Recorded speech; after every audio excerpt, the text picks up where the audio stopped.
সবাইকে শুভ দুপুরে শুভেচ্ছা জানিয়ে আমি প্রিয়া আবার চলে এসেছি তোমাদের কাছে একটা রান্নার ভিডিও নিয়ে।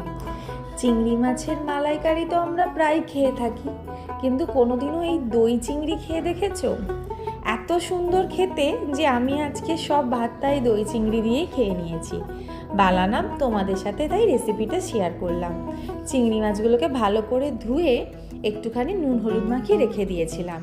উপকরণ বলতে সামান্য কটা পেঁয়াজ, একটু কাঁচা লঙ্কা, আদা রসুন কুচি দিয়ে একটা মিহি পেস্ট করে নিয়েছিলাম। আর ঘরেতে টক দই তো ছিলই, 2 চামচ টক দই নিয়ে ভালো করে ফেটিয়ে রেখে দিয়েছিলাম। কড়াইতে তেল গরম করে চিংড়ি মাছগুলো হালকাভাবে ভেজে নিয়েছিলাম। চিংড়ি মাছ আমি বেশি ভাজি না, ভেজে তুলে নিয়েছিলাম। চিংড়ি মাছ ভাজা হয়ে যাওয়ার পর ওই তেলেতে গোটা গরম মশলা ফোড়ন দিয়ে ওই পেঁয়াজ আর আদা রসুনের পেস্টটা দিয়ে ভালো করে কষিয়ে নিয়েছিলাম। কষানোর পর ওপর থেকে টক দই দিয়ে দিয়েছিলাম, আর দিলাম পরিমাণ মতো নুন, মিষ্টি, একটু গরম মশলা দিয়ে মাছগুলো নাবিয়ে মিনিট 5 ফোটানোর পর ওপর থেকে একটুখানি ঘি দিয়ে গরম গরম ভাতের সাথে খেয়ে নিলাম।